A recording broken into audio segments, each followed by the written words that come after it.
I'm Jeff Chuddick, and this is my physics final project. It's called a Ruben's tube.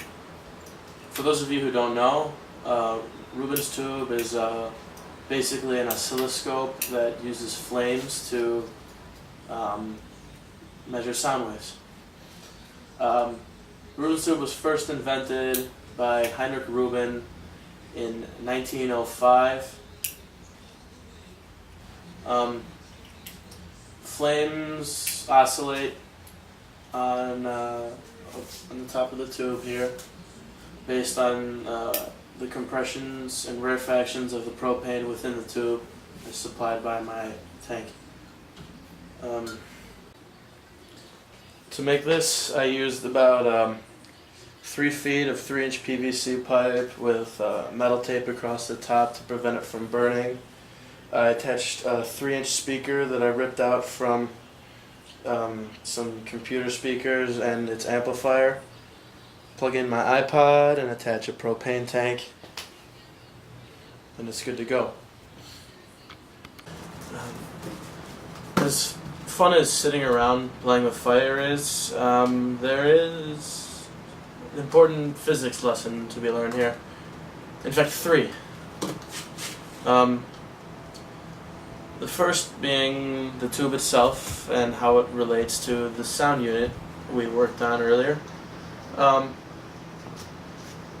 Attached to the tube on this end is a diaphragm and a speaker. The diaphragm is made out of a simple latex glove.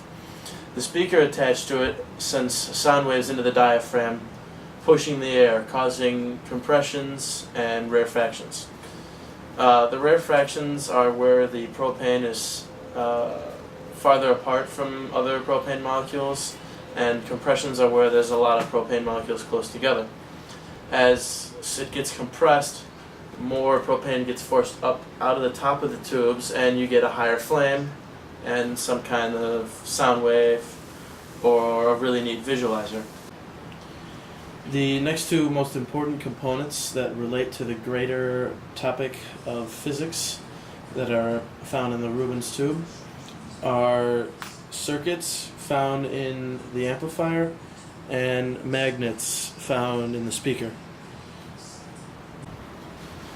The amplifier is basically a complex circuit using a series of resistors and capacitors to generate enough electrical power to send a high frequency signal to the speaker, which creates the sounds.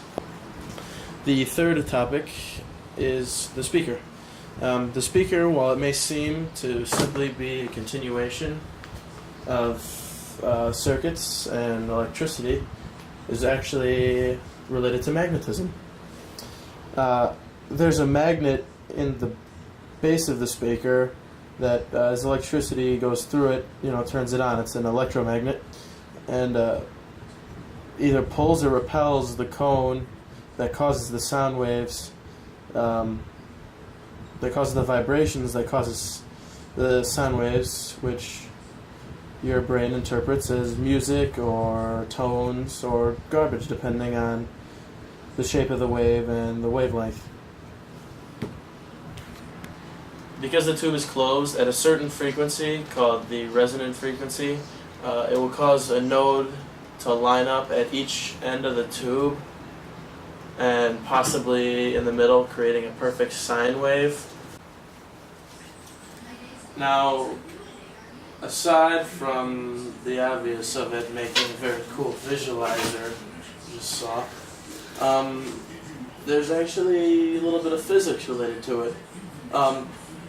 As the sound waves oscillate through the tube, the fire should make a perfect sine wave at a certain frequency.